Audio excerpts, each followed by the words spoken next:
नमस्कार मित्रांनो, आपण बाहीचं माप बघा. हे बघा, लिखाण आणि डायग्राम याच्यावरून तुम्हाला मी सांगणार आहे बाहीचं माप कसं काढायचं. ठीक आहे.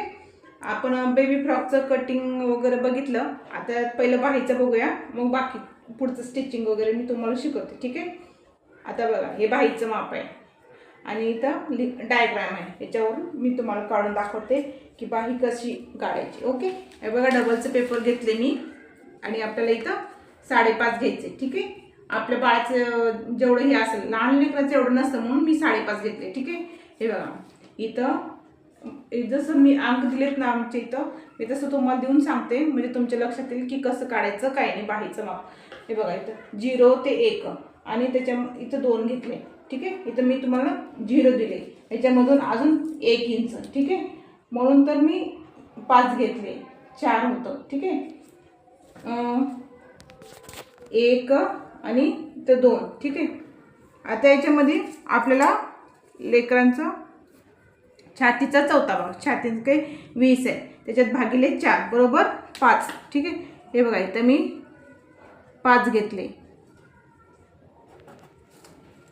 आता आपण रेषा मारून घेऊया. ठीक आहे. हे बघा, इथून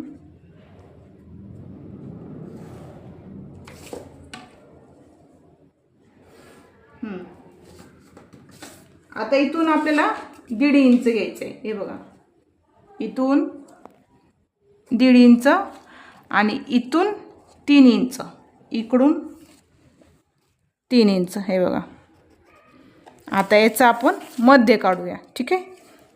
हे आपण काढलं मध्य. आता इथं किती आहे? 5.5, तर 2.5 येते. ठीक आहे. 2.5पर्यंत रेषा मारून आपण हे करूया. त्याच्यानंतर बाहीचं आकार देणार आहे मी. ठीक आहे. हे बघा,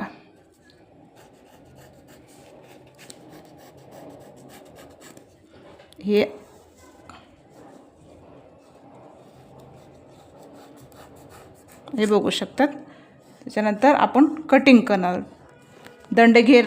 आता इथून आपण दंडघेर टाकणार आहोत. हे बघा, इकडून दंडघेर असतो. आता लहान बाळांचं किती असतं? लयच झालं जर 5, त्याच्यानंतर 2.5, 2, 2.5 घेऊया आपण. ठीक आहे. ओके. मी तुम्हाला कटिंग करून पण दाखवते. आता हे बघा, दंडघेर इथून असं रेषा मारायचं असतं.